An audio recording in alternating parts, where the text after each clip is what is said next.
dream of things and say why, but I dream of things that never were and say why not. So there's a good Irishman, George Bernard Shaw. Sometimes it's really a matter of how high you aim.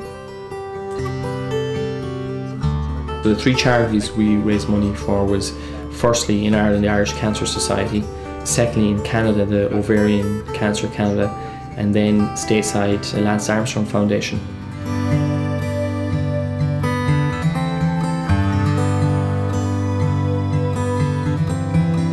Everyone is affected by cancer, and there might even be people watching this and they'd say, yeah, but we've never really been touched by it. I said that before my father got it, you know, it never really has touched our family when you'd hear about someone else getting it, but it visits everyone.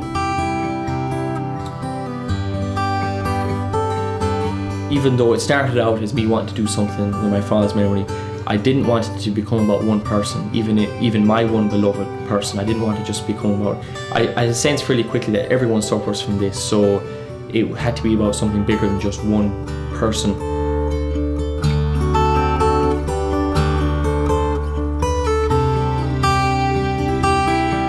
He decided to do this bike ride on 3 or 4 months' notice, and one of the first things he did was he bought a plane ticket.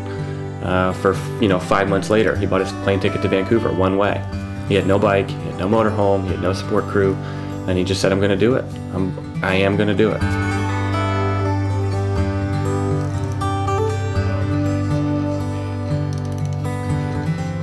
Tony has a lot of fitness from his time as a hurler. He certainly has a lot of that basic innate ability already.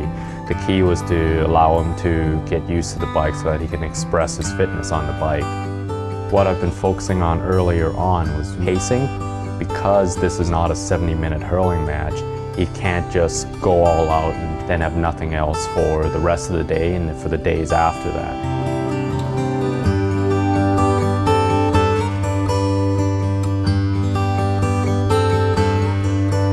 Hi Canada, I'm Lance Armstrong here with Tony Griffin. He's getting ready to ride across your big and great country in support of cancer research and funding. We wish him well. Good luck, buddy. Thanks, Lance. He's putting the hurt on me. I think no matter what the sport, the time comes where you have to ask yourself, do I got it? Do I really have it, or am I bluffing myself? The last game I played before I came to Canada, there was 75,000 out, and that was every Sunday for me. And last year I won an All-Star in my position, which for every hurler is kind of the dream. I suppose you could say, okay, it's external recognition, but it's voted on by players also. So when I announced what I was doing, there was a lot of surprise. You've seen that only a few times, I think, in an athlete's peak, and it's if you have millions of examples of athletes that capitalize on that time, me being one of them, so I certainly can't. I mean, I had a forced hiatus, but it's very, very rare that you see somebody that voluntarily does that, and for a higher purpose, and you can't get any more noble than that. And we're proud that he's in Austin. We're proud that he's helping us out, and we'll be cheering from afar.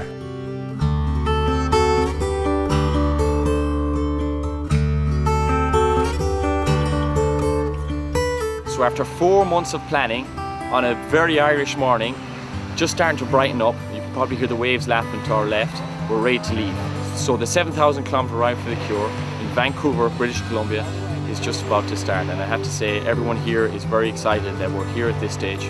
On the way back I had said, Tony, show the world what Jerome Griffin's son can do, and I was shocked that I could barely choke out the words, because there was a lot of emotion there. So it really surprised me how much actual power, I guess, was in the moment.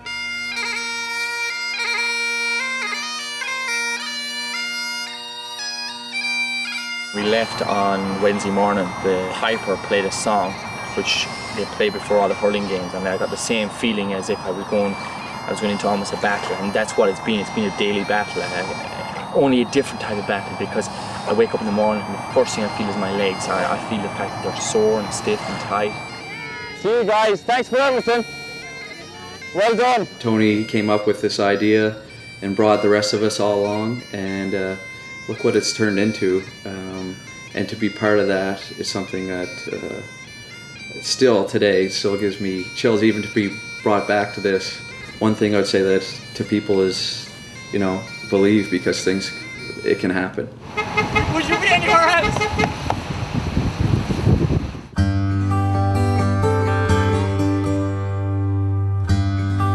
Today was a particularly hard day. The start was almost all uphill along this Coquihalla highway.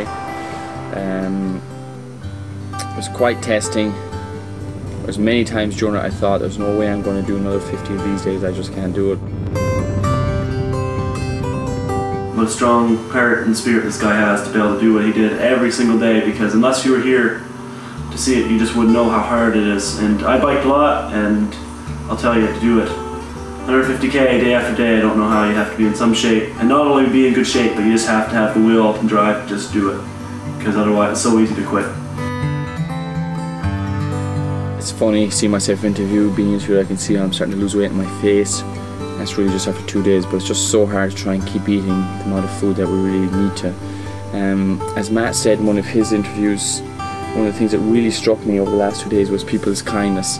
There was a woman yelling on the side of the road Tony's name, and she happened to be from Ireland. Goes to show you how small the world really is. There's a woman from Dunleary, County Dublin. We're here in Banff, Canada. I just run into a new friend, Rich. So Rich, it's lovely to meet you. You too. Rich is a very successful story. His mother also suffers from mesothelioma, which is a form of cancer that my dad died from in December 2005. So Rich, your mom is still relatively healthy and has lived with this disease for, right, and how many years now has it been since she was diagnosed first? See, my daughter is turning 9, and my mother was diagnosed when my wife was pregnant. Right. So it's been 9 years. 9 years. Excellent, excellent. Celebrating life is just that. It's about reaching a place where you're celebrating what you are, who you are, what you're doing in life, and the fantastic gifts you have.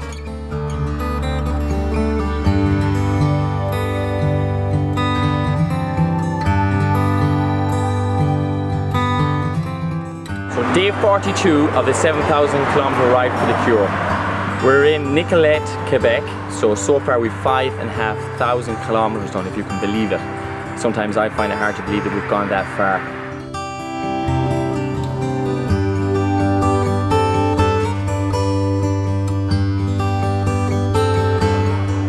For the whole trip has become to celebrate life, and I think it's very much that's been honoured.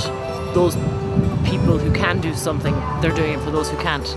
Almost become secondary to the raising of money. That this whole idea of inspiring people and celebrating what we have.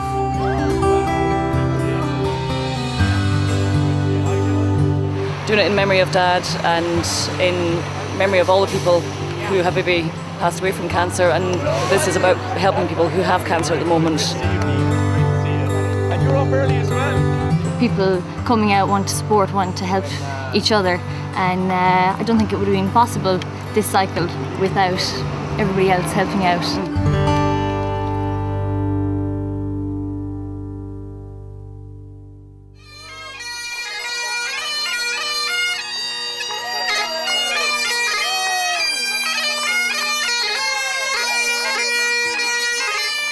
Just so fantastic to be here, and there were so many days, and we were biking along, and Matt, Ben and Rob and I were then talking about it in the evenings, and we were saying, I wonder what it'll be like when we come back to Halifax. And I suppose there was days in Northern Ontario and the prairies of Saskatchewan, and this is one big country, I didn't realise how big it was, where, sometimes it was kind of, you might think you'd slipped off the side of the world, and people didn't realise anymore that we were trying to make a small difference. As Mayor of Clare, I am Clare's first citizen for a couple of more days, but I do know there's a far more entitled man to be first citizen of Clare today, and that is Tony Griffin. Well done, Flan. Well done. And then this little girl got up to speak, and I think she might have been 10, and she had overcome leukemia. That's when it really struck me that the money we raise and the exposure we raise will help someone that we might never meet. And I hadn't really put a face to that thought until then.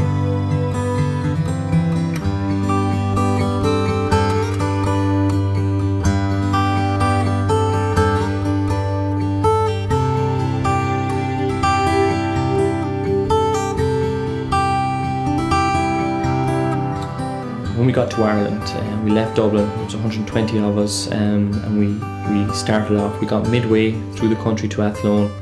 It was fantastic. We started the following morning, raining heavy. And we said to her, well, many of us said, hopefully it'll be sunny in Ennis, our final stop, my hometown. And we got to a small town called Gort on the border of County Clare, and there was many people there, and I says, you know, a few hundred people there, and I says, wow, this is great. And they said, wait, you see Ennis.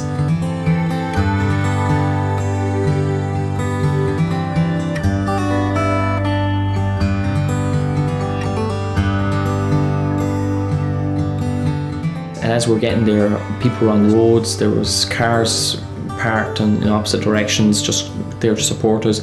And the next thing is a helicopter flew overhead, you know, Air and Sea Rescue, just to guide us along the road.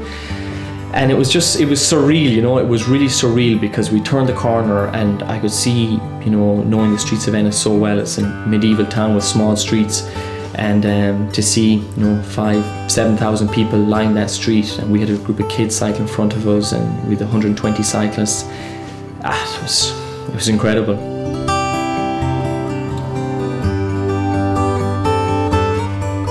We don't realise the difference we can make, you know, we really don't. And sometimes, you know, that saying by Nelson Mandela that, you know, the thing we fear is not that we're inadequate, it's that we're adequate beyond our belief. That is very true. I really feel that sometimes we don't think, how much can I impact this world in a good way? And we just go through our lives and we don't really realise that we have this massive gift.